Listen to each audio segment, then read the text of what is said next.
y el verso número 16, la palabra de Dios nos dice de la siguiente manera: gloria a Dios. Con la bendición del Padre, del Hijo y del Espíritu Santo. E indiscutiblemente grande es el misterio de la piedad. Dios fue manifestado en carne, justificado en el Espíritu, visto de los ángeles, predicado a los gentiles, creído en el mundo, recibido arriba en gloria. Padre Celestial, te damos gracias, Señor, por tu bendita palabra que hemos leído, Señor. Te pedimos que tú te glorifiques, que te manifiestes, Señor, que obres a través de tu Santo Espíritu, Señor, cambiando y transformando, Dios mío, tú eres el Dios que todo lo sabes, que todo lo conoces, tú eres el Dios todopoderoso. Te pedimos, Señor, que tomes el control de este culto, Señor, y que tu palabra que va a ser predicada corra, Señor, libremente, sea para edificación, bendición, fortaleza espiritual de tu pueblo. Gracias te damos en Cristo Jesús. Amén y amén. Y a nombre de Cristo damos gloria a Dios, hermanos. Pueden tomar asiento alabando y glorificando al Señor. En esta oportunidad vamos a hablar el tema la exaltación de Cristo. La palabra de Dios nos enseña aquí el apóstol San Pablo, hablando de nuestro Señor Jesucristo, de su grandeza, de la obra de Cristo sobre la tierra. En el verso 16 es un texto muy conocido y que es muy importante también, porque dice que indiscutiblemente e indiscutiblemente, o sea, eso es irrefutable, ¿no? Nadie lo puede refutar. Grande es el misterio de la piedad. O sea, grande es la obra del Espíritu Santo, la obra de la salvación, porque el misterio de la piedad es la obra de Dios sobre la tierra, ¿no? Entonces dice, Dios fue manifestado en carne. O sea, eso es la primera expresión que nosotros relacionamos esto con Juan capítulo 1, verso 14, cuando dice que el verbo se hizo carne.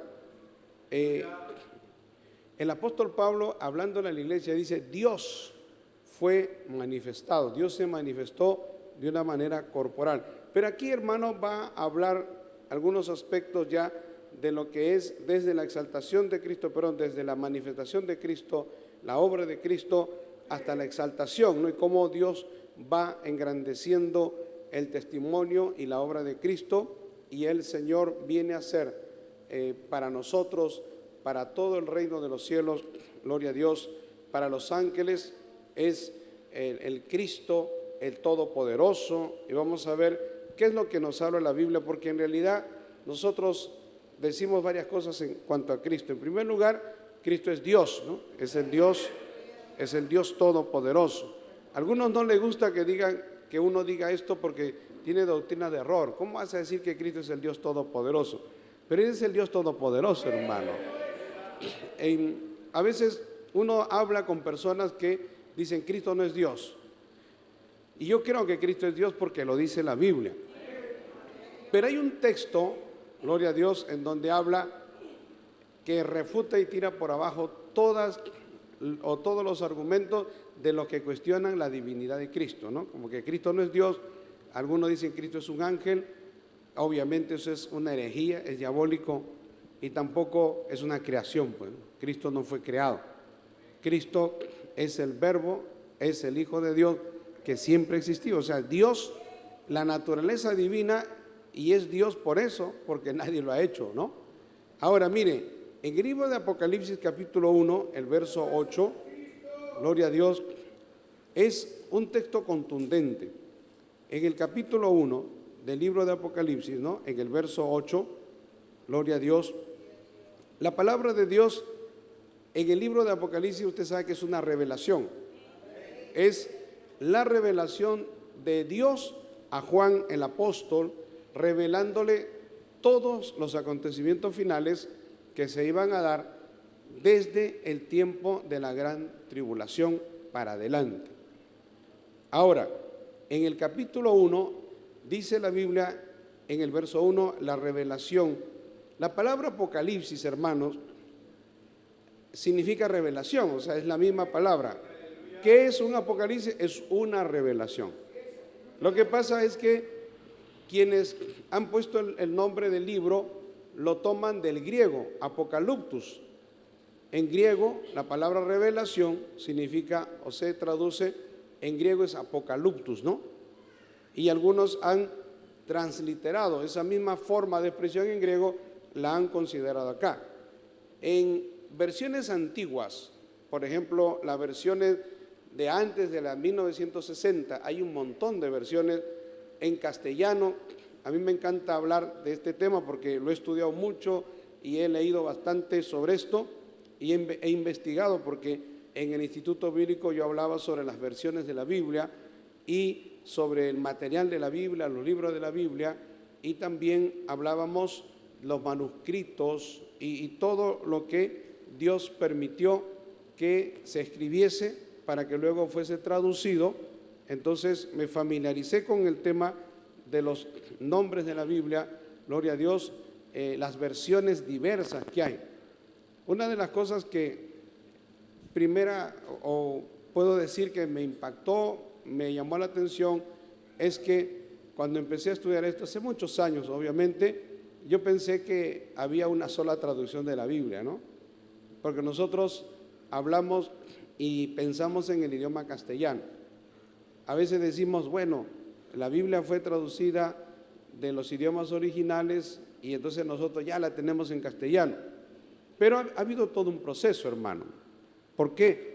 Porque así como nosotros tenemos Biblia en castellano, los ingleses o los de habla inglesa tienen una Biblia en inglés.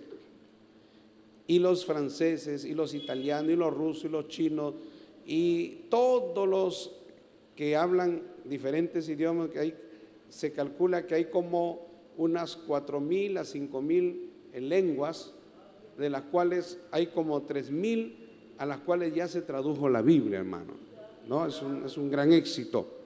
Pero cuando nosotros tenemos que tener la historia de la traducción de la Biblia desde los originales, obviamente, que nunca se han encontrado los originales, que tampoco es necesario encontrarlos, porque es otra cosa que uno, estudiando la palabra, se va a dar cuenta que tampoco era necesario, y pienso que Dios no permitió que los originales de la Biblia estuvieran al acceso de las personas, porque si no, el hombre es proclive, o sea, el hombre es dado a adorar eso, hermano.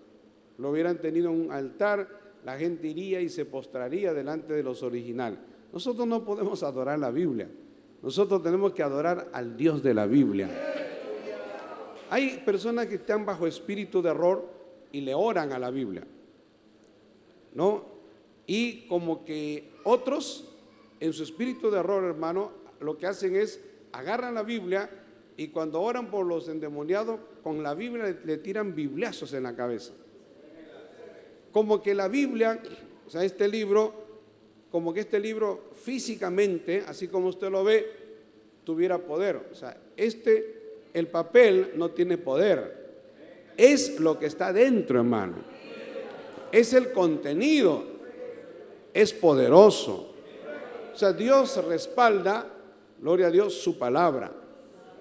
Y uno se da cuenta pues que en la historia de lo que son las traducciones, uno va a darse cuenta que lo primero que se hizo antes de que la Biblia se tradujera al idioma español, por ejemplo, han habido traducciones. La primera que se hizo fue en el año 200 antes de Cristo, ¿no? La llamada Biblia Septuaginta.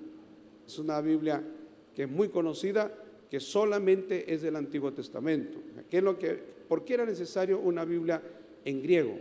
Porque fue la Biblia del arameo y del hebreo al idioma griego, pero solo el Antiguo Testamento. ¿Y por qué era necesario? Pues sencillamente porque el pueblo judío había sido dispersado y el pueblo judío estaba, podemos decir, estaba en todos los pueblos del mundo. Eso se llama la diáspora, porque Dios había puesto su mano y ellos habían sido llevados como cautiverio o de diferentes lugares, pero al final habían judíos en todo el mundo, hermano. Y los judíos reclamaban y querían tener su Biblia. La Septuaginta se traduce en el norte de Egipto, gloria a Dios. Ahí es en donde se hace una traducción de los idiomas originales al idioma griego, el Antiguo Testamento. Y luego de eso, de ese idioma, que es la llamada Septuaginta, gloria a Dios, se hacen las traducciones a los demás idiomas. En el año 1200, más o menos, es que se conoce que hubo una traducción al idioma español, la traducción de Ferrara, ¿no? Que fue la traducción del año 1200, hermano. Luego, la traducción del rey León, Alfonso X, esa es la primera traducción que se conoce. En el año 1569, nosotros ya tenemos una Biblia en español que ya es popularizada. ¿Por qué? Porque 50 años antes de que se edite o se imprima la Biblia del Oso, que es la madre de nuestra Biblia que tenemos nosotros, ya se había descubierto, desarrollado la imprenta. Entonces, antiguamente todos los manuscritos eran a mano, eran costosísimos, eran inaccesibles. Todos no podían tener acceso a la Biblia, salvo personas que tenían muchos recursos, hermano. Las iglesias se reunían y podían conseguirlo, porque era la unión de todos ellos, pero cada uno no podía tenerlo en su casa, porque eran manuscritos y los mismos materiales de escritura eran costosos, porque habían que elaborarlas, sea de pieles o sea también de hojas, ¿no? Pero las hojas de vegetales, de árboles, de hojas, ¿no? Que eran unas, lo que más adelante se llama el papiro, que eran como unas plantas que crecían en forma tubular cerca a los ríos, especialmente el río Nilo. Esas plantas como que se desdoblaban, se deshojaban, ¿no? Y eso había un tratamiento costosísimo. Y luego de eso es que se hacía la escritura a mano. Y había que tenerlo en lugares muy conservados, hermano, porque si le daba el sol y la humedad, eso se malograba. Maravilloso el Señor. Inclusive también lo que era de pieles también era más duradero, más costoso, pero al mismo tiempo se deterioraba con el paso de los años. Ahora, en el año 1569, entonces nosotros tenemos la Biblia del Oso, ¿no? ¿Y por qué se llama la Biblia del Oso? Porque sencillamente Casiodoro de Reina hace una traducción y él le pone en la carátula un oso acercándose a un panal de miel. Eso dando a entender, ¿no?, que así como un oso anhela el panal de la miel para alimentarse, nosotros anhelamos la palabra de Dios, ¿no? Y de ahí empiezan las revisiones, porque en el año 1602 ya Cipriano de Valera hace una revisión de la de 1569 para adaptarla al idioma, porque el idioma va cambiando, va modificándose, ¿no? Aunque no en esencia, pero hay algunas palabras que van a quedar en el desuso. Una de las cosas que yo siempre he visto era que antiguamente, cuando la palabra dice amarás al Señor tu Dios con todo tu corazón, en las versiones antiguas no dice corazón, dice riñones, porque para ellos la parte más importante del organismo eran los riñones en ese tiempo. Luego más adelante dice el corazón, pero de todas maneras es una manera simbólica de decirlo, ¿no? Porque nosotros no amamos a Dios. El corazón, decimos con el corazón. Uno puede decir a la esposa, te amo con todo mi corazón. Uno puede decirle a su hijo, te amo con todo mi corazón, pero el corazón no ama, hermano. El corazón es un órgano. Lo que pasa es que es el órgano que se hace sentir más, porque está bombeando. Cuando nosotros nos agitamos, cuando nosotros tenemos estados de ánimos cambiantes, el corazón se acelera o se desacelera. En ese sentido es que se usó la palabra corazón. pero en realidad está hablando de los afectos del alma. Nosotros no amamos con el corazón, amamos con el alma. Bendito sea el Señor, porque es la parte nuestra en donde está el asiento de las emociones, de pasiones, de los gustos, de todo eso usted lo tiene en el alma. Gloria al Señor. Porque mire, y eso se ha demostrado, ¿no?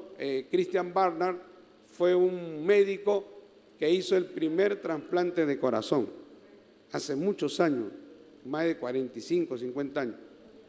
Pero si a usted le cambian de corazón, por ejemplo, entonces usted va con el corazón de otra persona. Si esa persona amaba pues a su esposa y amaba, entonces esa persona que murió, ese corazón viene a usted, entonces usted va a cambiar todos sus sentimientos, va a cambiar todos sus afectos, ¿no? Si le cambiaron de corazón, ahora se acerca a su esposa y le dice, no, yo no siento nada por ti, porque este corazón ama a otra persona, ¿no? Ama a otros hijos, gloria a Dios, ama a otra familia. Entonces no pasa nada, a usted le cambian de corazón y usted, gloria a Dios, sus afectos siguen siendo los mismos.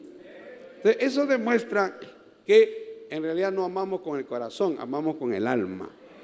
Gloria a Dios. Y era necesario que se hicieran muchas traducciones y se han hecho las traducciones y luego las revisiones. Una cosa es una traducción y otra cosa es una revisión. Obviamente que para hacer una revisión hay que traducir también, pero sobre la base de lo que ya está, de lo que ya se hizo. Ahora, hermano, en el idioma castellano hay una cantidad de versiones de la Biblia. O sea, no piense que solamente tenemos la que nosotros usamos. Aún dentro de la Reina Valera, hay la Reina Valera del año 1900, yo tenía una del 48, tengo una del 52, tengo la del 95, la del 90, la del 2000. Han salido un montón de Biblias que son la misma Reina Valera con algunas variaciones. Gloria al Señor, ¿no? Pero la Biblia Reina Valera que más se ha consolidado, hermano, es la Reina Valera de 1960. Es la que leemos en todos los cultos. Cuando usted compra una Biblia, diga, yo quiero la Reina Valera de 1960. Esa es la versión, entendemos nosotros, que más se ajusta al original. Es una versión muy atacada. Antes usábamos la 1909, que es la que el hermano Ortiz enseñó y viajó por todo el mundo, y queríamos regresar a la 9, pero el problema es que la 1909 tiene un montón de palabras que ya en este momento no se dicen, son palabras totalmente fuera de uso. Bendito sea el Señor. De la que más se adapta es la de 1960. Entonces, en el idioma castellano está la Reina Valera, está la Nácar Colunga. La Nácar Colunga es una versión católica que más o menos la traducción se hizo en el año 1974, hermano. Pero también está la Biblia Torres Yamat, está la Biblia en las Américas. Hay un montón de Biblias en español. Gloria al Señor. Ahora, si usted habla en inglés también hay una cantidad, y en francés y en italiano, y en cada idioma hay un historial de traducción de la Biblia, que es la palabra de Dios, ¿no? Gloria al nombre de Jesús. Entonces, hermano, yo creo que la palabra de Dios es viva y eficaz, ¿no? Y como dice aquí en Primera de Timoteo, volvemos a Primera de Timoteo, capítulo 3, gloria al Señor, porque estamos hablando de la exaltación de Cristo.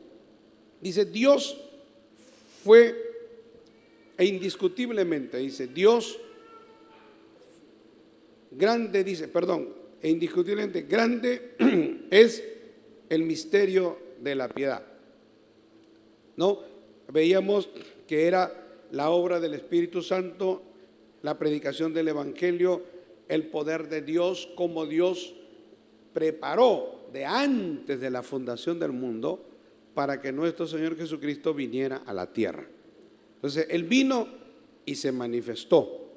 Y luego dice, fue justificado en el Espíritu, visto de los ángeles, predicado de los gentiles, creído en el mundo, recibido arriba en gloria. Gloria al Señor. Cristo, nuestro Señor Jesucristo, fue exaltado, gloria a Dios, como Rey sobre todo principado, dominio y señorío. Por eso le digo, me desvío un poco, pero me acuerdo, hermano, en Apocalipsis 1:8, estábamos hablando de Apocalipsis 1:8 y me desvío un poco para hablar de las versiones, pero miren lo que dice la Biblia, ¿no? En el libro de Apocalipsis 1:8, dice Juan, el apóstol, porque dice la revelación de Jesucristo que Dios le dio para manifestar a sus siervos las cosas que deben suceder pronto. Y la declaró enviándola por medio de su ángel a su siervo Juan. Ahora, en el verso 8 dice, yo soy, estas son palabras de Cristo, yo soy el alfa y el omega, principio y fin, dice el Señor. ¿Qué Señor? Jesucristo es el que está hablando acá. Gloria a Dios. Porque en el verso 5 dice, y de Jesucristo el testigo fiel, el primogénito de los muertos y el soberano de los reyes de la tierra, al que nos amó y nos lavó de nuestros pecados con su sangre y nos hizo reyes y sacerdotes para Dios su Padre. A Él sea, a Cristo, dice a Él sea. Si usted lee el contexto, está adorando a Jesucristo. Dice a Él sea gloria e imperio por los siglos de los siglos. Amén. Ahora, pero no es esto a lo que me refiero, esto es un preámbulo. He aquí, hablando de Cristo, que viene con las nubes y todo ojo lo verá, hablando de su segunda venida. Y los que le traspasaron y todos los linajes de la tierra harán lamentación por él. Sí, amén. Y ahí habla Jesús. Ahí dice, yo soy el alfa y el omega, principio y fin, dice el Señor, el que es y que era y que ha de venir. Fíjese, el que es y que era y que ha de venir. La palabra es significa el que siempre ha existido. Gloria a Dios. El que es habla de eternidad. El que era y que ha de venir. Entonces, esto es lo que yo quiero resaltar. La palabra que menciona acá dice, el Todopoderoso. La palabra Todopoderoso solamente se aplica a Dios, hermano. Porque no hay en el mundo no hay ningún ser todopoderoso. Piense en el rey, en el emperador más grande, por ejemplo, Alejandro Magno. Alejandro Magno, a mí me encanta la historia de Alejandro Magno, he leído mucho sobre Alejandro Magno, o Alejandro el Grande, el rey griego, macedonio, el rey que conquistó todo el mundo de aquel entonces. Alejandro Magno murió a la edad de 34 para 35 años, hermano. Y él, desde muy joven, se dedicó a conquistar el mundo, era poderoso. Sus ejércitos eran veloces. Era un hombre diestro para la guerra. Sus enemigos le temían. Conquistó todo el mundo de aquel entonces, pero en una de esas campañas en la India le vino una infección y el hombre murió a la edad de 35 años. Era poderoso, sí, pero no era todopoderoso, hermano. Porque si hubiera sido todopoderoso se hubiera sanado. Él se hubiera sanado, pero no pudo sanarse. Y si usted piensa en Napoleón y en Hitler y en todos los gobernantes que han estado sobre la tierra, que se ufanan, que se enorgullecen, no son todopoderosos. El único todopoderoso es Dios. Alabado sea el nombre de Jesús. La palabra que se traduce en latín es omnipotente, ¿no? Omni es todo, todo poder, es el que tiene todo el poder, no hay límite para el poder de Dios. Dios tiene todo el poder, Jesucristo tiene todo el poder. Y aquí el título que se le da es el Todopoderoso. Cuando una vez yo hablaba con un llamado testigo de Jehová, y él me decía que ahora ellos entienden de que Jesús es Dios. Dice, sí, pero es un Dios menor. Entonces yo le digo, entonces no es Dios. No, sí es Dios, me dice. Reconocemos que es Dios. Pero entonces le digo, ¿pero es todopoderoso? No, me dice, Él no es todopoderoso. Pero si yo te saco un texto de la Biblia, en donde la Biblia dice que Él es todopoderoso, ¿qué piensa? Ah, bueno, si usted me saca eso, la cosa cambia. Y le saqué el texto, hermano. Le enseñé, lo miró, lo pensó, y esa gente no se convierte, a no ser que Dios haga un milagro, ¿no? Alabado sea el Señor. En realidad nosotros no convertimos a la gente, Dios es el que hace la obra. Pero yo sé que Dios es el Todopoderoso. Y Jesús es el Todopoderoso. Bendito sea el Señor. Ahora aquí dice, gloria a Dios, ¿no? En Apocalipsis 1:8. Ahora, vamos a Efesios 1:20. La exaltación de Cristo. Efesios 1:20, porque, hermano, en el conocimiento de la posición de lo que es Cristo, ese es el cimiento de su fe. Esa es la base de su cristianismo. Hablábamos días atrás del poder de la resurrección. Si Cristo resucitó, nosotros vamos a resucitar también. Si Cristo venció al pecado, hablamos de la tentación en el desierto, el diablo lo tentó 3 veces al Señor, gloria a Dios. En esa oportunidad dice que Jesús fue llevado por el Espíritu al desierto, y Jesús ayunó 40 días y 40 noches, y luego vino el diablo y lo tentó, y el Señor lo venció. Al vencer Jesús, nosotros podemos vencer, hermano. La Biblia nos enseña esto porque es importante que usted conozca su posición, la posición como cristiano. Todo se cimenta y se basa en quién es Cristo. Si usted es seguidor de Cristo, usted es cristiano, eso para nosotros es un dato interesante, importante, base de nuestra fe. Gloria al Señor. Nosotros, hermanos, no estamos acá porque es una moda ser cristiano. No estamos acá porque nos gustó ser cristiano. No estamos acá porque me parecen bonitas las prédicas. Estamos acá porque nosotros hemos asumido, hemos recibido verdades bíblicas, doctrinales. La fe suya y la mía se basa en verdades bíblicas. Se basa en la palabra de Dios. Porque yo puedo decir muchos pensamientos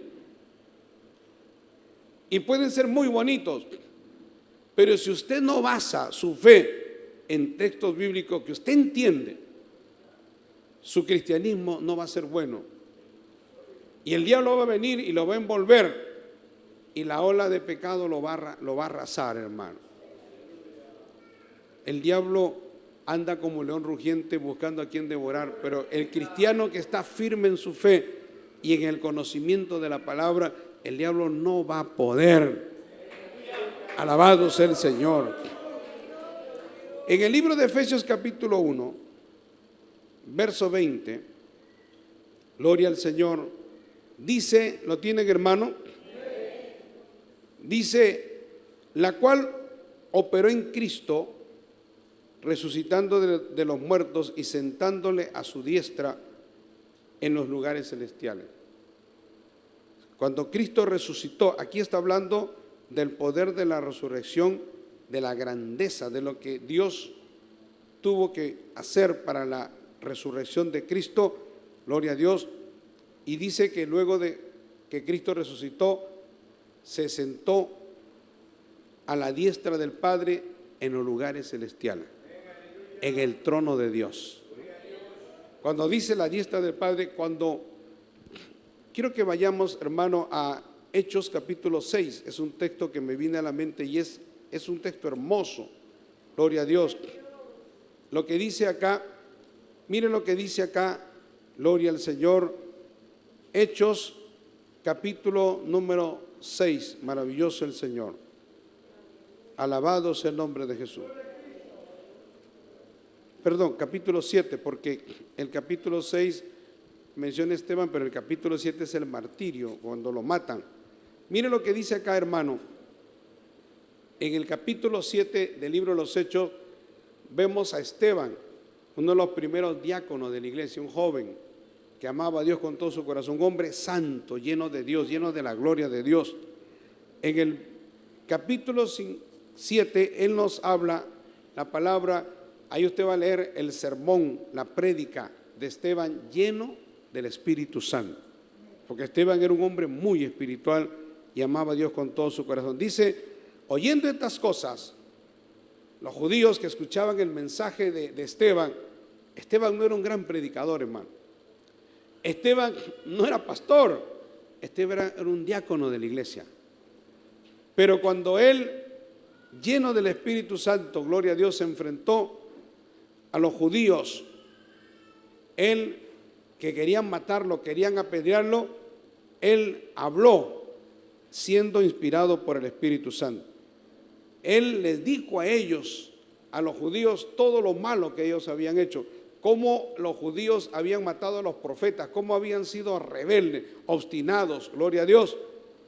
Y luego dice en el verso 54, oyendo estas cosas, la gente cuando oyó estas cosas, los judíos se enfurecían en sus corazones y crujían los dientes contra Esteban, se molestaban, lo odiaban, hermano, querían matarlo y lo mataron. Pero Esteban, dice Esteban, lleno del Espíritu Santo. Esteban era un tremendo hombre de Dios, no era famoso, no era muy conocido, pero para Dios sí era conocido. A veces nosotros queremos que la gente nos conozca, ser populares, hermano, que la gente hable de nosotros, tremendo pastor, tremendo hermano, tremendo diácono, pero si usted no es conocido en el cielo, de nada le sirve. Alabado sea el Señor. Porque Cristo, también hablando de esto, gloria a Dios, dice en aquel día, ¿no? La gente le dirá, Señor, en tu nombre hicimos milagros, en tu nombre echamos fuera demonios, en tu nombre hicimos muchas cosas tremendas. Y Cristo le dirá, apartados de mí, nunca los conocí. Pecadores, mentirosos, falsos. Alabado sea el Señor, al fuego eterno. Entonces, dice acá, Esteban lleno del Espíritu Santo en el verso 55, puestos los ojos en el cielo, vio la gloria de Dios, hermano, y a Jesús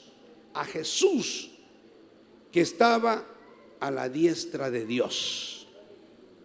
Es lo que estamos leyendo, hermano. Jesús a la diestra del Padre.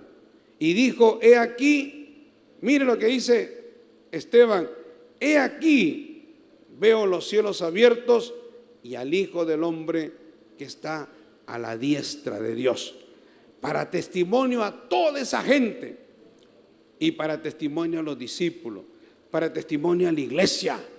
Gloria a Dios, porque Cristo fue exaltado hasta lo sumo, hermano, y tiene un nombre que es sobre todo nombre, para que en el nombre de Cristo se doble toda rodilla de los que están en el cielo, en la tierra y debajo de la tierra. La palabra de Dios dice, entonces ellos, verso 57, los judíos, dando grandes voces, se taparon los oídos. ¿Por qué se taparon los oídos? Porque no podían resistir esa verdad. Ellos decían, está hablando una herejía. ¿Cómo va a decir que Jesús está a la diestra de Dios? Pero lo que Esteban estaba viendo era una manifestación sobrenatural. Era en un momento, hermano, en que estaban a punto de matarlo. La gente lo jalaba, lo golpeaba, gloria a Dios. Y en ese momento difícil, tiene una experiencia con Dios. Yo siempre he pensado esto. A veces leemos las noticias de cristianos que mueren en el África, que mueren en los países árabes. Hay cristianos que son perseguidos en diferentes naciones por causa de Cristo. Pero yo creo, hermano, que todo cristiano que es perseguido, mi mente se remonta a los circos romanos, cuando los cristianos eran llevados al circo romano y entraban con sus niños, y a los niños los vestían de corderitos, y a los cristianos también, porque los romanos todo lo concebían en función a un circo, un espectáculo. Estuve el año 2017, y fui al circo romano, fui a lo que era el circo romano, y es algo impresionante, no pensé que era así, ¿no? Porque son graderías, hermano, para más o menos entre 60,000 a 70,000 personas podían entrar. Las graderías, la mayoría eran de mármol, y ahí quedan los vestigios, porque eso no está destruido. Pero en la explanada, que era inmensa,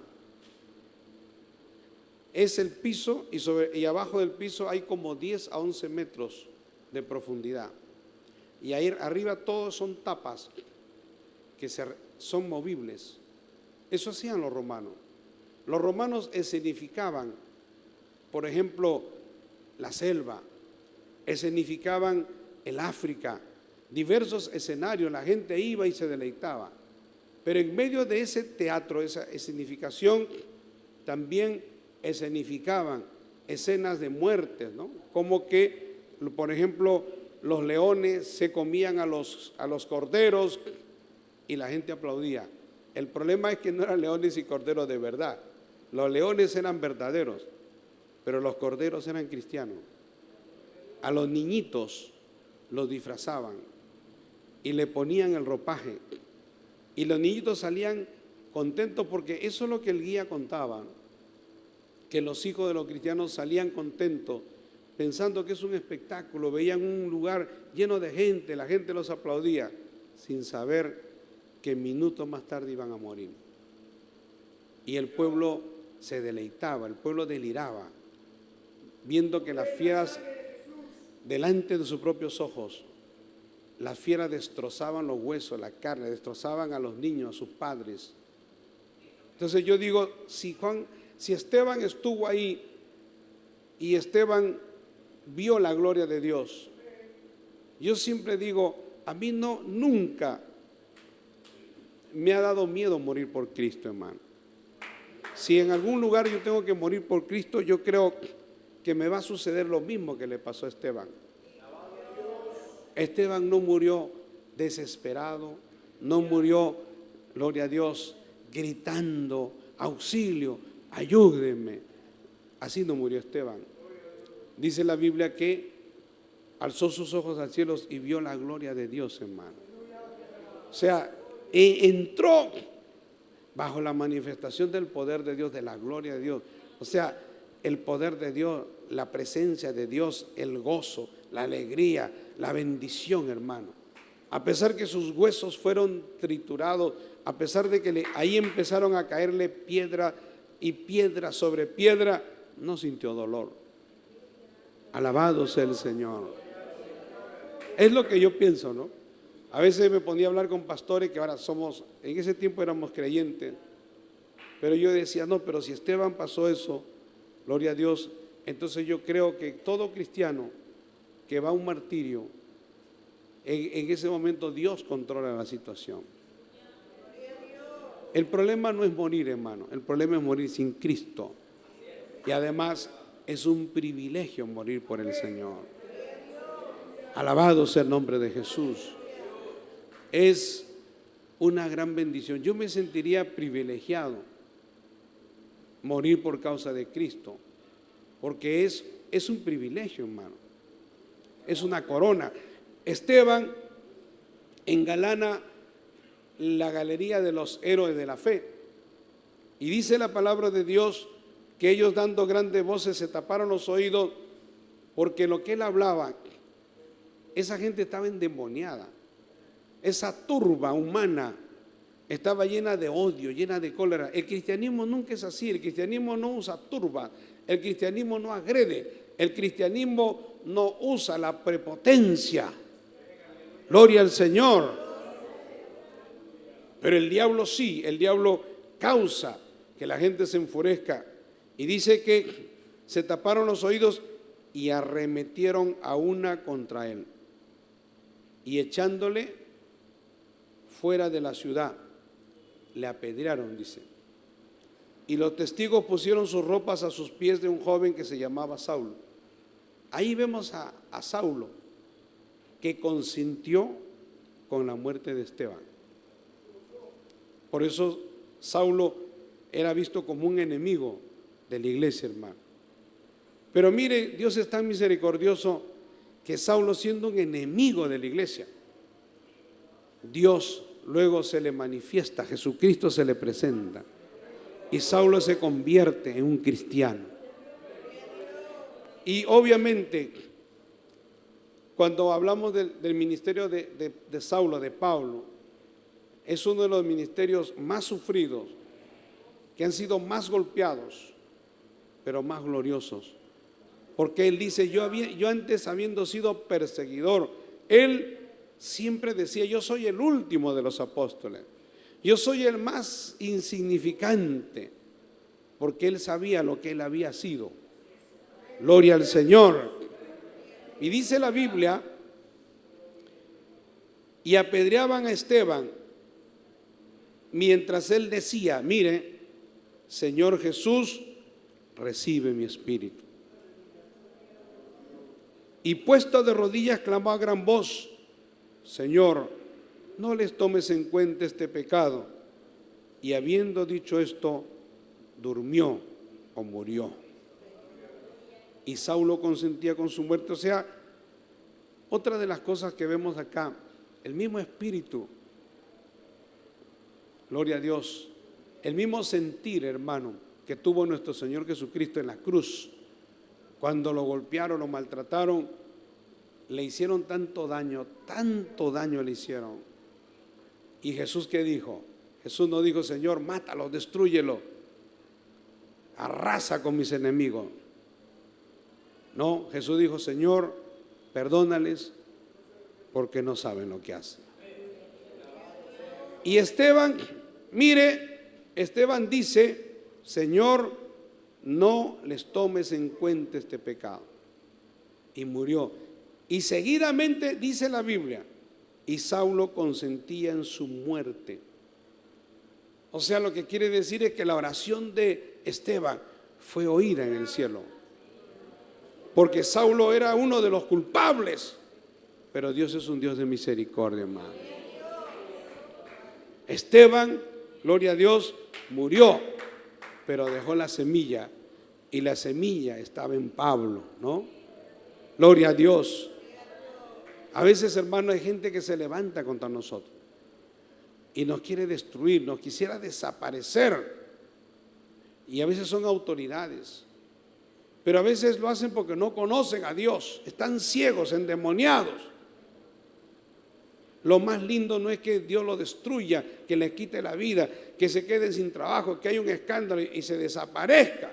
No, el triunfo es que esas personas se conviertan a Cristo.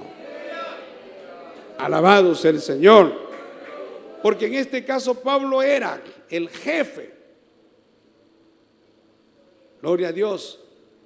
Era el enemigo público, el autor intelectual, el que instigaba, pero más que Pablo era el diablo, porque Pablo no estaba en los caminos del Señor. Pero Dios lo cambió, hermano. Pablo era un enemigo terrible del evangelio, pero Dios lo cambió y lo transformó.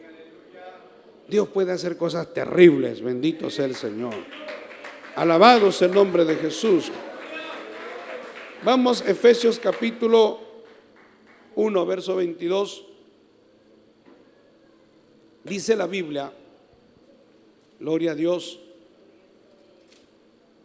Y dice la palabra de Dios,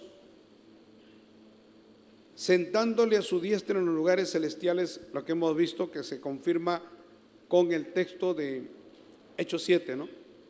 Y dice, o sea, Dios resucitó a Cristo, lo sentó en los lugares celestiales, una posición, la mejor posición que hay.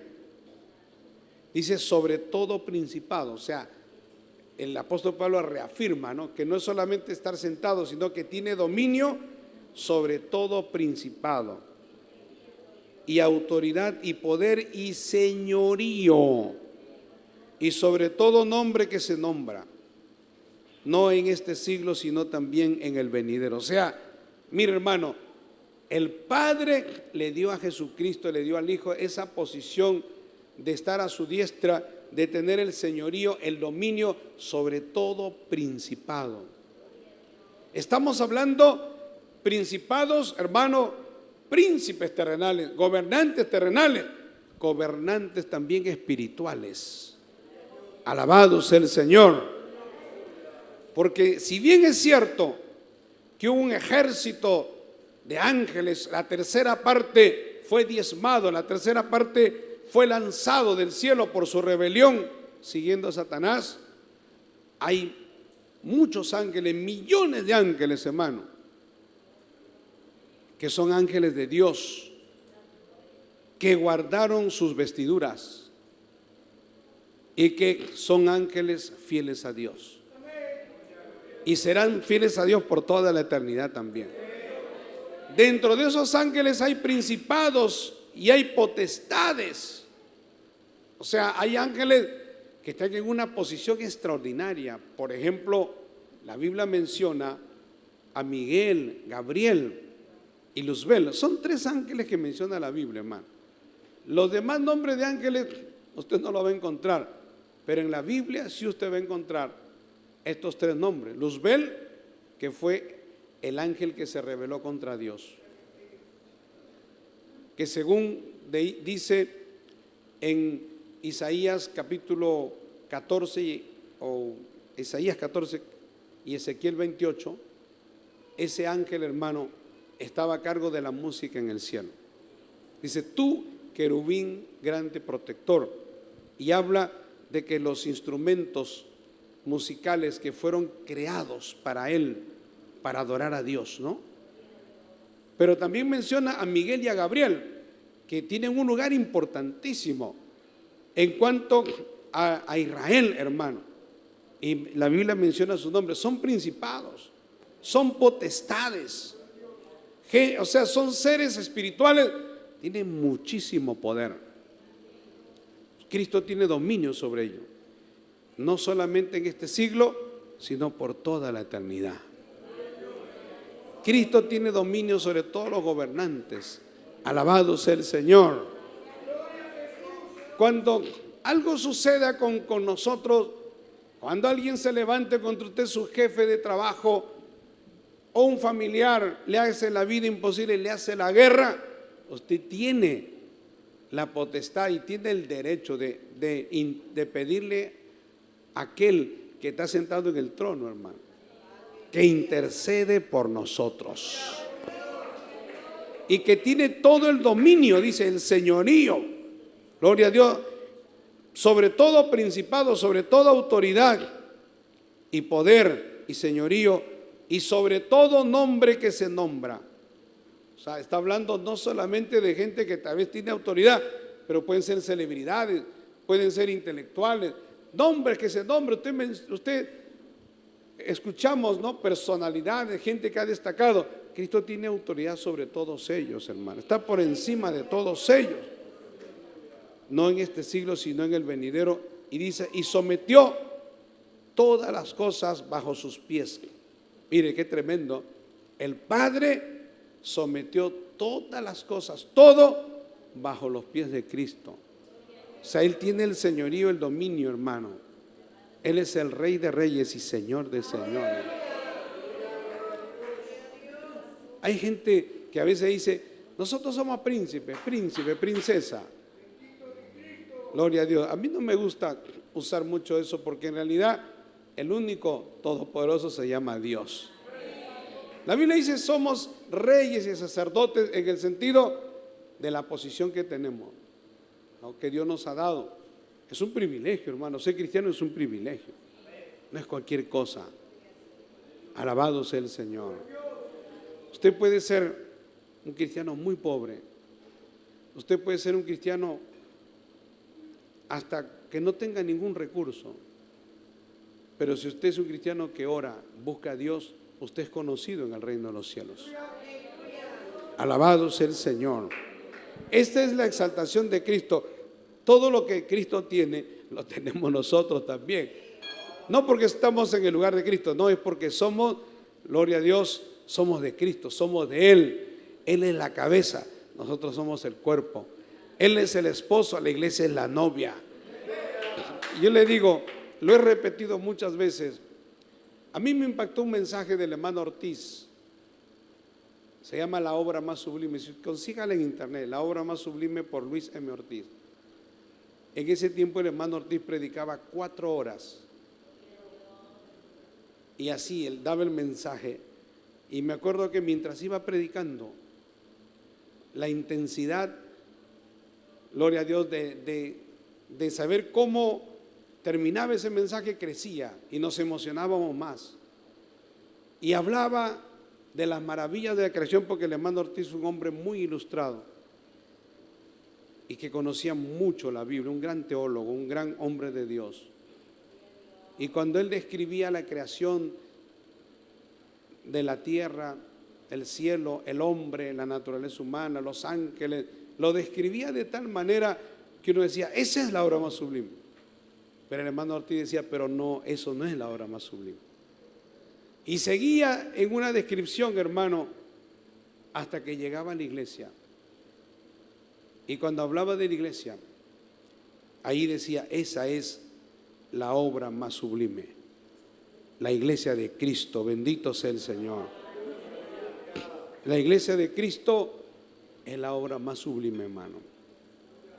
Para Dios es lo más importante, lo más trascendente. Bendito sea el Señor. Leíamos aquí, gloria a Dios, ¿no?, cómo es que la Biblia dice, y quiero que vayamos a 1 Timoteo, creo 3:16, que hemos estado viendo, gloria a Dios. Maravilloso el nombre de Jesús. Aquí mismo, mire, esto yo no lo toqué, pero este es interesante, hermano. En el verso 15 de 1 Timoteo, ¿qué es lo que dice la Biblia? Para que si tardo sepas cómo debes conducirte. Le está hablando a Timoteo, que era un pastor, era un joven pastor. Y le dice, tú tienes que saber cómo tienes que conducirte en la iglesia. Timoteo, la iglesia no es cualquier cosa. Tú eres joven, tu abuela y tu madre te han enseñado la palabra, pero la iglesia es muy importante. Aunque sea una iglesia, aunque sea una chocita, pero es una iglesia. Aunque sea el lugar más insignificante, pero sí es la iglesia. ¿Y por qué dice? Para que sepas cómo debes conducirte en la casa de Dios, ¿no? Ahora, en ese contexto, hermano, en ese tiempo, hablando pues de la iglesia, de esos tiempos no estaba en locales como esta. Aquí tenemos bonito piso, tenemos bonito techo, como muchas iglesias. Otras iglesias tienen cosas extraordinarias, pero las iglesias eran en casas, eran muy sencillas. Bendito sea el Señor, ¿no? Las casas eran muy sencillas y ahí se reunía la gente. Pero lo que Pablo dice, cómo debes conducirte en la casa de Dios, que es la iglesia del Dios viviente. Porque en ese local, hermano, lo más importante de acá no es este local. Lo más importante acá somos nosotros. La iglesia es la reunión, es la asamblea, es el pueblo de Dios. Gloria al nombre de Jesús.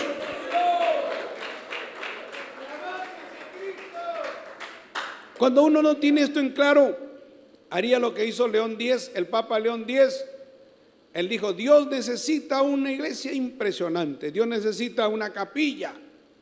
Y mandó edificar la capilla Sixtina, la cúpula de oro, con obras de arte.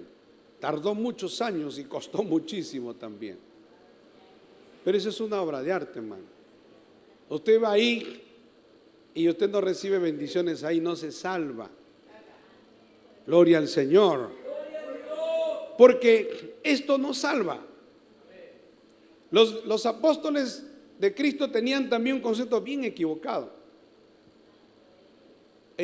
En fin de cuentas somos humanos y somos muy dados a eso. Cuando ellos iban con Jesús, le mostraron el templo, la imponencia, el templo de Herodes, ¿no? El templo que construyó Herodes era imponente, hermano. Y entonces le dijeron a Jesús: Jesús, mira, qué hermoso templo. Y Jesús le dijo, va a llegar un momento que no quedará piedra sobre piedra. Y así fue. Como diciéndole, no miren eso. Eso no es lo más importante. Eso va a ser derribado y no va a quedar piedra sobre piedra. Alabado sea el Señor. Eso es lo que le está diciendo, es la iglesia del Dios viviente. Pero lo que viene más adelante es lo que me gusta, hermano. Porque dice columna y baluarte de la verdad. La iglesia es columna de la verdad. La iglesia se cimenta en la verdad, hermano. Y baluarte, ¿cuál es tu bandera? ¿Qué es lo que nosotros levantamos en alto? Una bandera. La bandera de la verdad.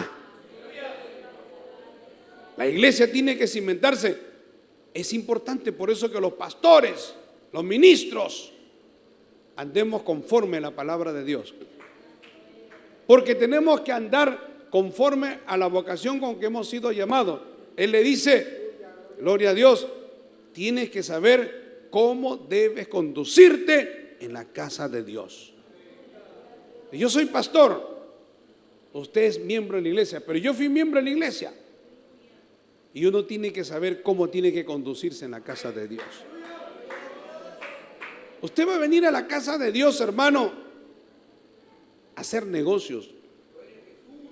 Usted va a venir a la casa de Dios, gloria a Dios, a hacer cosas ilícitas, irregulares. Es inconcebible, ¿no?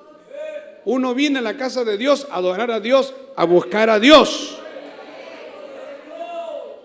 Y nosotros como pastores tenemos que saber cómo debemos conducirnos en la casa de Dios. ¿Cómo tiene que ser nuestra conducta? Uno tiene que evaluarse, uno tiene que saber en todas las áreas hermano. El respeto que uno tiene que tener por los hermanos, las hermanas, a las ancianas como mi madre, ¿no?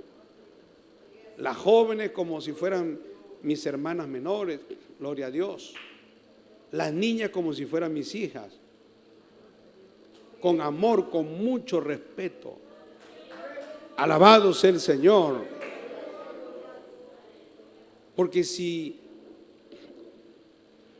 cuando un pastor pierde el enfoque de lo que representa esto, cómo debes conducirte en la iglesia del Dios viviente, columna y baluarte de la verdad.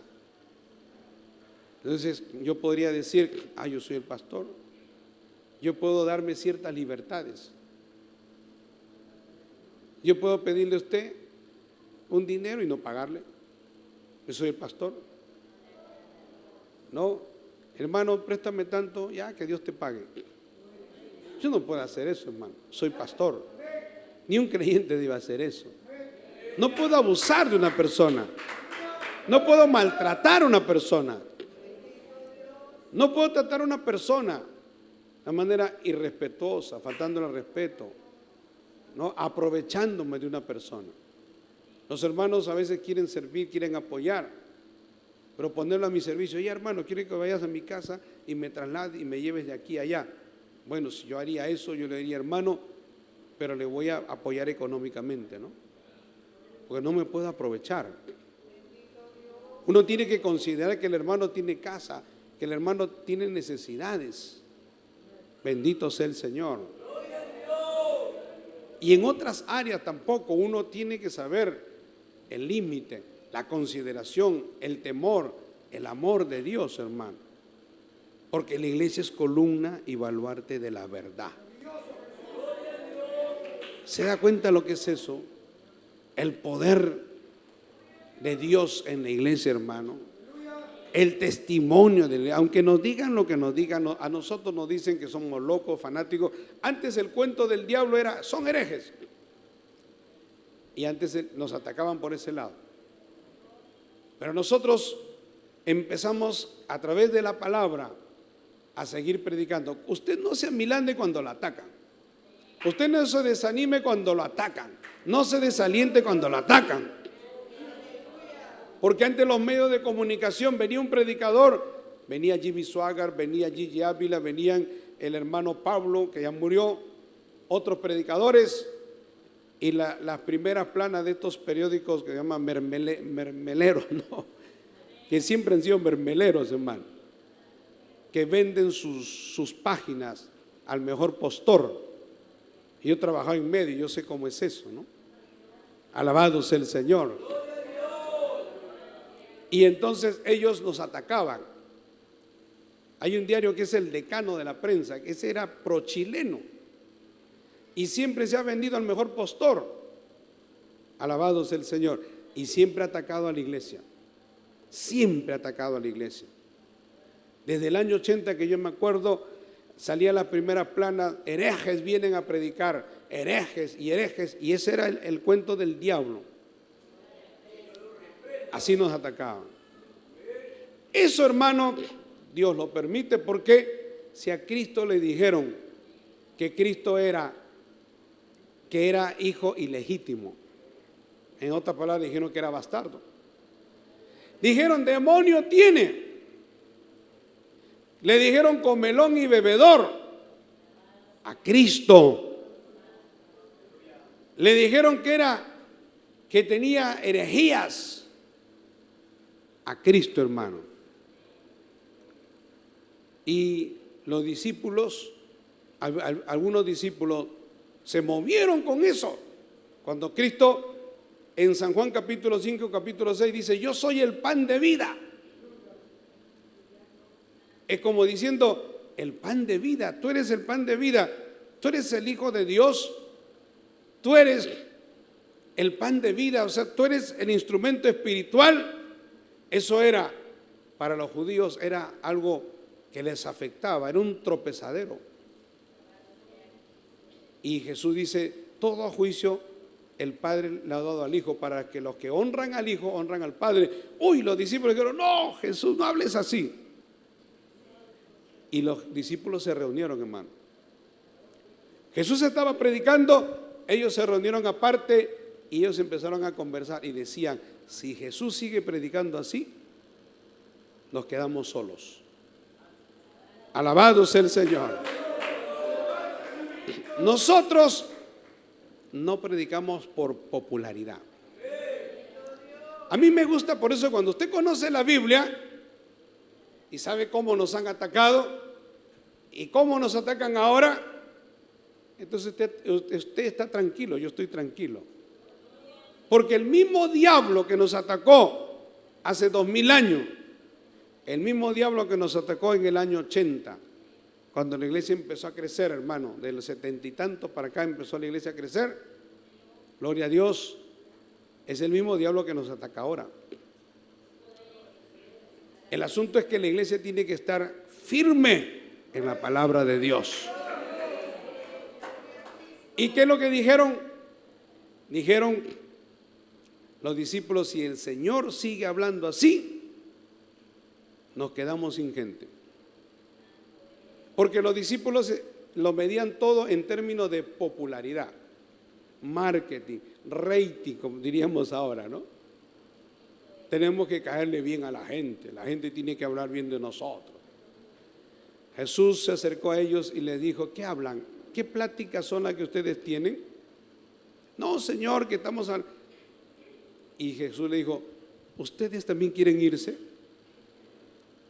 O sea, Jesús como diciéndole, si la gente se va, ¿ustedes también quieren irse? Váyanse. Alabado sea el Señor. Y ahí es donde Pedro dice, Señor, ¿a dónde iremos si solo tú tienes palabra de vida eterna? El ataque siempre ha sido contra la iglesia de diferentes maneras, hermano. Si usted lee la historia de la iglesia primitiva, a la iglesia la atacaban porque éramos ateos. Dice que éramos ateos. O sea, para los romanos, para los impíos, el cristiano era ateo. ¿Por qué era ateo el cristiano? Porque no tenía un ídolo. Al cristiano le decían, yo soy de Baal, yo soy de Zeus, yo soy de Júpiter, yo soy de Atenas, de todos esos dioses y diosas. Y tenían sus representaciones. Y tú eres cristiano, ¿dónde está tu Dios? No, mi Dios está en el cielo. No, eres ateo, le decían. Otra cosa que decían, hermano,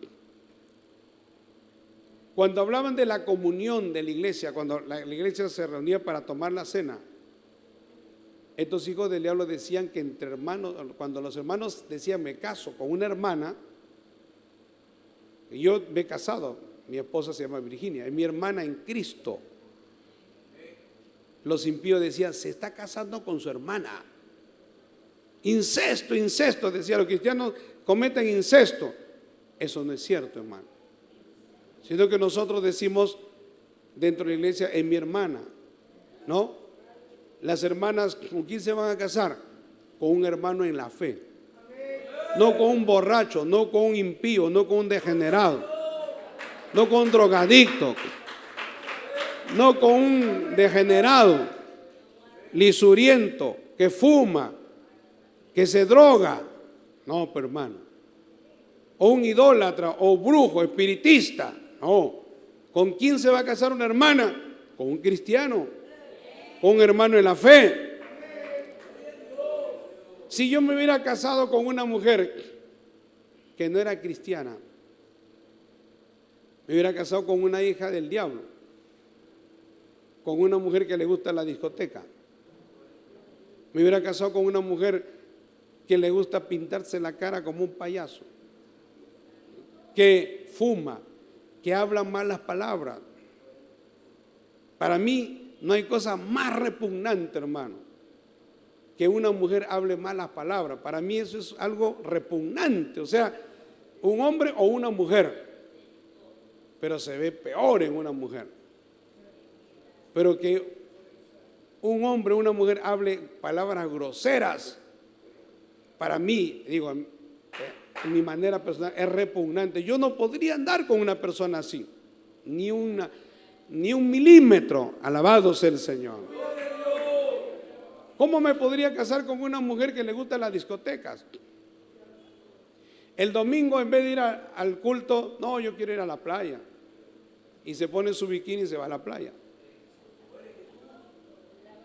Estaría loco para hacer eso. Pero el que es del mundo le gusta las cosas del mundo. El que es de Dios le gustan las cosas de Dios, hermano. Siempre nos han atacado. Entonces decían que los cristianos, cuando comíamos, decíamos, partíamos el pan, se comen a sus hijos, decían. No, como que nosotros nos comíamos, los partíamos a los hijos y los comíamos. Todas esas cosas eran fuertes en tiempo del Imperio Romano. Eso es lo que hizo Nerón. Cuando Nerón mandó quemar Roma, le echó la culpa a los cristianos porque los cristianos se habían vuelto impopulares. Porque eso es lo que ellos habían generado, una corriente contra los cristianos. Es lo que hace mucha gente. Pone algo como lo malo, lo feo. Eso es lo que hizo Hitler. Hitler, antes de ser presidente, antes de gobernar, él empezó a dar un mensaje porque Alemania había entrado en una crisis económica, venía de la Primera Guerra Mundial. Y entonces Hitler dijo, el problema son los judíos, dijo. Y los judíos no eran el problema. Los judíos tenían muchos negocios y eran los que le daban la fortaleza económica a Alemania. Pero eran los que tenían dinero y ellos dijeron, el discurso de Hitler fue, los judíos son los malos. Hay que matar a los judíos. Ellos son la culpa de todo, y eso caló en la población. La gente comenzó a decir: los judíos son malos, los judíos son malos, los judíos son malos, hay que matar a los judíos. Eso es diabólico, hermano. Y luego, cuando ya él se instaló como gobernante en Alemania, se desató la Segunda Guerra Mundial y toda la carnicería contra los judíos. Murieron 7 millones de judíos por un discurso diabólico que no fue de la noche a la mañana. Le tomó 20 años lavarle la cabeza a la gente. Eso es lo que hizo Nerón. Nerón era un depravado, degenerado, homosexual, bisexual, era una bestia humana. De los 14 emperadores romanos, 13 eran pervertidos sexuales, homosexuales, eran bisexuales, trisexuales, eran de todo, hermano. Poder en el nombre de Jesús. Y Nerón era una bestia humana. Y él quemó Roma y dijo: los cristianos son los culpables. Claro. Y se desató una cacería contra los cristianos. Y la gente comenzó a ir contra los cristianos. Pero Dios lo ve y lo juzga. Dios permite esas cosas. Pero Dios es el juez, hermano. Luego el cristianismo creció. Y el cristianismo no lo va a parar nadie. Ni el mismo diablo.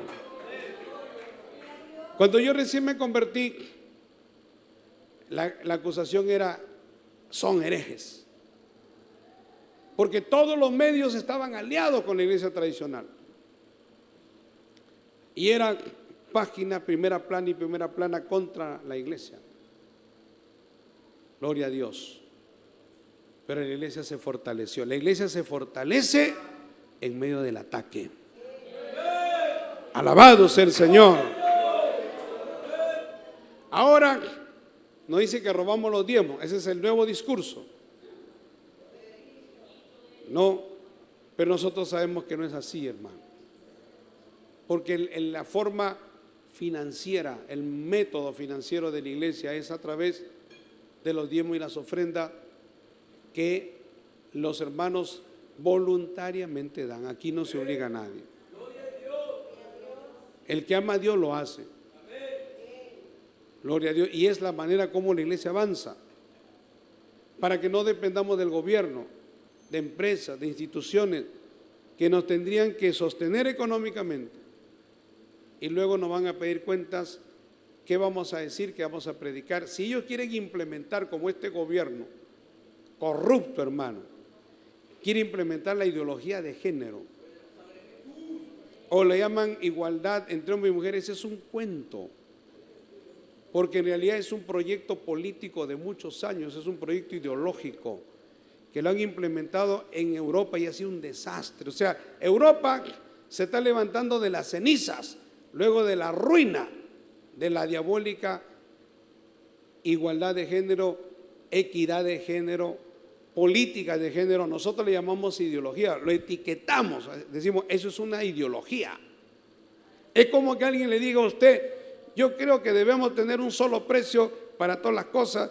En Perú solamente hay una fábrica que produce arroz, una empresa que comercializa arroz, nadie más puede hacerlo. Eso se llama comunismo.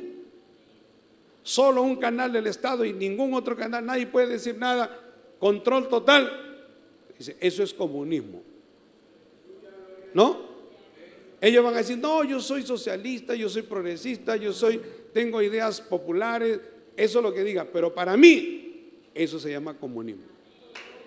Nosotros como cristianos, cuando nos quieren vender el tema de no, que queremos política para que los hombres y las mujeres tengan igualdad de derechos, todo es un cuento, hermano. Es un cuento. Porque lo que quieren meter es la palabra género, equidad de género, y en la palabra género le meten todas sus perversiones. ¿En qué nos afecta?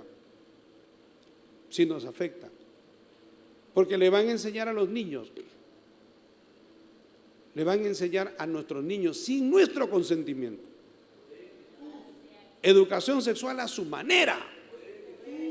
Imagínense que un pervertido, hermano, le está enseñando educación sexual a su niño, a su niña. con el aval del gobierno. El gobierno dice, no, pero yo no avalo eso. Pero ¿quién va a controlar eso?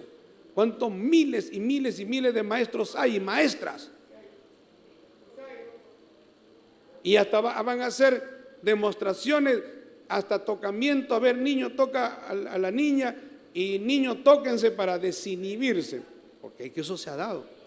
O sea, no estamos hablando de algo que sucedió en Marte, en Júpiter.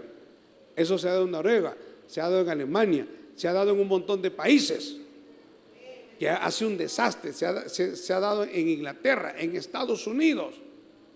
Alabado sea el Señor. A un niño en Argentina, las maestras le quieren pintar los labios con colorete y el niño no quiere, y las maestras lo obligan, y hay un video que está circulando que es real, y lo obligan y lo agarran y el niño llora porque no quiere que le pinten los labios con colorete.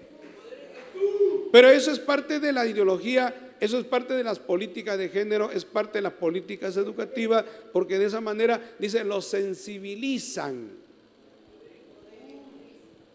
para que entienda la diversidad, la pluralidad, la inclusión. Tiene nombres muy bonitos, pero al final es el mismo perro con diferente collar, o es el mismo diablo con diferente collar.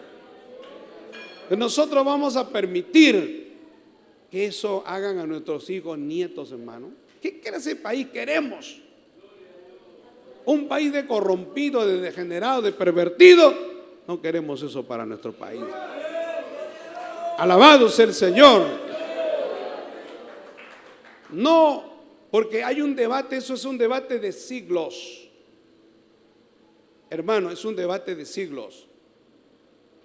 Cuando se instala un gobierno totalitario, lo hizo Hitler, y lo hizo Stalin, y lo hizo Lenin, y lo hizo todo el gobierno comunista, secuestran la educación de los hijos, y es el Estado el que tiene todo el poder, el control, para manipular, para hacer lo que le da la gana, para transformar, para meterle a sus hijos lo que ellos quieren. Eso es una posición ideológica. O la otra, que nosotros los padres somos los que tenemos el derecho de educar a nuestros hijos en esos aspectos. Nosotros tenemos que decir, señores, en matemáticas, en geografía, en álgebra, enséñenle todo lo que quieran, pero en el aspecto moral no, porque ellos no tienen la moral para hacerlo. Alabado sea el nombre de Jesús. No tiene la moral. Gloria a Dios. Porque dentro de ellos hay mucha gente que tiene sus formas y sus estereotipos y tiene sus ideas, y no vamos a permitir que eso le impongan a nuestros hijos, hermano. Por eso, gloria a Dios, hay que saber dónde estamos parados, ¿no? Alabado sea el Señor. Voy terminando, gloria a Dios. Nuestro Señor Jesucristo, maravilloso el Señor. Efesios 20, fue coronado de gloria y honra, también dice la palabra. Hebreos 8:1, la palabra de Dios nos dice, Hebreos capítulo 8, verso 1, gloria al Señor. Dice la palabra de Dios, ahora bien, el punto principal de lo que venimos diciendo es que tenemos tal sumo sacerdote, el cual se sentó a la diestra del trono de la majestad en los cielos. Qué tremendo, ¿no? Cristo se sentó a la diestra del trono de la majestad en los cielos. O sea, fue exaltado hasta lo sumo. Y Salmo 110:1, que es un salmo hermoso, gloria a Dios, el Salmo 110, el verso 1, la palabra de Dios nos dice, ¿lo tienen, hermano? Jehová dijo a mi Señor, siéntate a mi diestra hasta que ponga a tus enemigos por estrado de tus pies. O sea, Jehová dijo a mi Señor, Jehová dijo a Cristo, siéntate a mi diestra. Y él coincide con todos los textos. Cristo está sentado a la diestra del Padre hasta que doblegue a tus enemigos y los ponga por estrado de tus pies. Maravilloso el Señor. Cristo está sentado a la diestra de Dios. Finalmente quiero ver dos cosas. Hechos capítulo 2, verso 36. La palabra de Dios, Hechos 2:36, dice, gloria a Dios, dice, sepa pues ciertísimamente, Hechos 2:36, toda la casa de Israel, ese es el discurso de Pedro bajo la llenura del Espíritu Santo, que a este Jesús a quien vosotros crucificáis, te dice, Dios le ha hecho Señor y Cristo, hermano. El Mesías es el que tiene el reino, el que tiene el dominio sobre todas las esferas. Gloria al Señor. Y quiero terminar con 4 puntos en las que se manifiesta la realeza de Cristo. En primer lugar, en Hechos 2:32, ahí nomás que tiene Hechos, capítulo 2, el verso 32 y 33. Miren lo que dice la palabra. A este Jesús resucitó Dios, de lo cual todos nosotros somos testigos. Así que, exaltado por la diestra de Dios y habiendo recibido del Padre la promesa del Espíritu Santo, ha derramado esto que vosotros veis y oís. ¿Quién es el que obró, hermano? La manifestación del Espíritu Santo. Lo que está diciendo acá Pedro, lleno del Espíritu Santo, cuando se funda la iglesia. En Pentecostés está diciendo, a este Jesús Dios lo resucitó, de lo cual somos testigos, fue exaltado hasta por la diestra de Dios, y habiendo recibido del Padre la promesa del Espíritu Santo. Qué tremendo, ¿no? O sea, que Él recibió la promesa para la iglesia, hermano. La iglesia tiene su inicio con el poder, el derramamiento del Espíritu Santo. Y eso fue, gloria a Dios, una de las manifestaciones en las que interviene también Cristo, ¿no? Porque a Él se le hizo la promesa, bendito sea el Señor, y Él la traslada para su iglesia. Bendito sea el nombre de Jesús. En segundo lugar, una vez que Cristo funda la iglesia con el poder del Espíritu Santo, hermano, dice la palabra de Dios, gloria a Dios, Mateo capítulo 28, la gran comisión, que es importante. Mateo capítulo 28, el verso 18. Gloria al Señor. Dice lo siguiente la palabra del Señor. Y Jesús se acercó y les habló diciendo, toda potestad me es dada en el cielo y en la tierra, toda autoridad, todo poder. Él ejerce su autoridad para la extensión del reino de los cielos.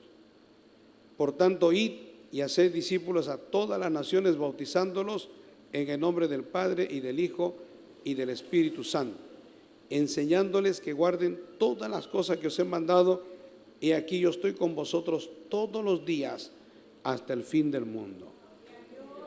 Cristo desde el cielo, hermano, gloria a Dios, está dirigiendo la extensión de su reino. Él es nuestro capitán, Él es nuestro dirigente. Él es el que va delante de nosotros. Él es el que también controla el reino, gloria a Dios, ¿no? Gloria al Señor. Porque dice Hebreos 1:13, pues ¿a cuál de los ángeles dijo Dios jamás, siéntate a mi diestra hasta que ponga a tus enemigos por estrado de tus pies? No, Él tiene el control de todo, hermano. Al tener a los enemigos sobre estrado de sus pies, es que Jesús toma el control de todo. Alabado sea el Señor. Y finalmente, en la consumación de su reino, 1 Timoteo 6, y con esto concluyo, versos 14 y 16, gloria a Dios, dice la palabra de Dios, que guardes el mandamiento sin mácula ni reprensión hasta la aparición de nuestro Señor Jesucristo, la cual, 6, 14 y 15, 1 Timoteo 6, 14 y 15, la cual a su tiempo mostrará el bienaventurado y solo soberano, Rey de reyes y Señor de señores, hasta la manifestación de su gloria, hermano. Gloria a Dios. Vamos a ponernos de pie, gloria al Señor, y estamos esperando la manifestación del Rey de reyes y Señor de señores. Quiero orar, en esta tarde quiero orar. Si aquí hay alguien que dice, yo necesito la ayuda de Dios, tengo problema, tengo una situación en mi hogar, hay algo que me entristece, que me aflige, y usted necesita que Dios haga una obra en su vida. Usted ha venido tal vez con un problema, usted ha venido con una necesidad, un familiar enfermo, y quiere que Dios le ayude. Venga aquí al altar y vamos a orar. Todos aquellos que necesitan que Dios haga algo en su vida, que le dicen, Señor, yo te pido que intervengas en mi vida, perdóname, ayúdame, Señor, en el nombre de Jesús. Vamos a orar, hermano. Orar es hablar con Dios, y aquí está el Señor. Aquí está el Señor para cambiarte, para bendecirte. Aquí está el Señor para hacer milagros, maravillas, prodigios y señales en Cristo Jesús. Vamos a orar, toda la iglesia orando, y vamos a pedir a Dios que Dios intervenga, que Dios ayude, que Dios toque. Gloria a Dios. Padre celestial, Dios todopoderoso, estamos delante de tu presencia, Señor, y te pedimos que tú extiendas tu mano. Te pedimos, Señor, que obres. Te pedimos, Señor, que toques, Señor, que libertes, Padre, en el nombre de Jesús. Extiende tu mano poderosa. Mira a tu hija, Señor, en el nombre de Jesús. Extiende tu mano poderosa. Toca, Señor, ayuda, Padre, en Cristo Jesús. Dios mío, haz un